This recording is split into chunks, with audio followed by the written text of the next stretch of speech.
Yo, what's up mga brad? Sa hindi pa po namin ipagpatuloy itong sound test nitong apat na D12 mid-high bullet ay isi-shoutout ko muna itong nag-order nito, Mr. Julius Dagoldol ng Quezon, Bukidnon. So ayan na po ang apat na D12 mid-high bullet mo, sir.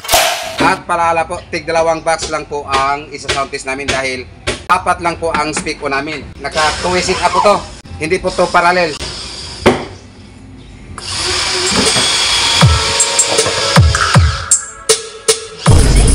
At ito lang po ang Sakura 737 ang gagamitin namin sa pag-sound test. So, sa hindi pa nakaalam kung ano po ang nakaload dito, so dito sa video ito, ipapakita ko po muna sa inyo kung ano po ang nakaload dito. Ito po pala ang nakaload dito, Live Shockwave at 1.2 at itong driver unit na Live Thunderstorm 75. Actually, 4x4 setup po itong order ni Mr. Julius Dagoldol ng Quezon, Bukidnon. Pero ito lang po muna ang apat na D12 mid-high bullet ang inuna namin sa pag-setup. Itong ibang box na nakikita ninyo dito sa video ito ay iba na po ang may-ari niyan. Hindi na po ito kasali kay Mr. Customer Julius Dagoldol ng Quezon, Bukidnon. At hindi pa po ito namin ipasip sa nag-order nito. Isa-sound test po ito namin dito kahit sandali. Paalala po, tig dalawang box lang po ang isa-sound test namin dahil apat lang po ang speak po namin. Hindi po to parallel. So ngayon pakinggan po natin yung sound test nito.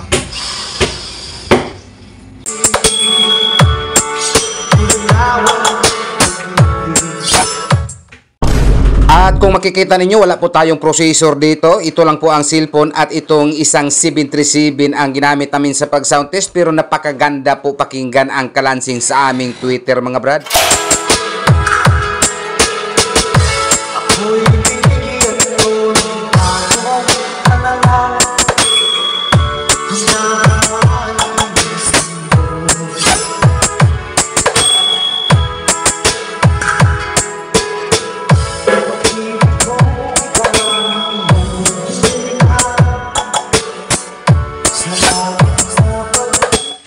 So set up po sa'yo Mr. Customer ng taga Quezon, Bukidnon. Ayan na po ang apat na mid-high bullet mo.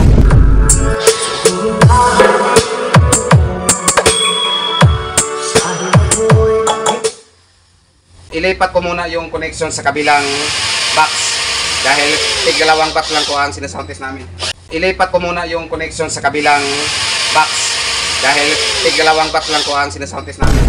So pakinggan na naman po natin tong box na to. Yung narinig niyo kanina, ito po ang tumunog. So ngayon, dito na naman po ang pakinggan natin. Ibang music po ang i-play natin dito.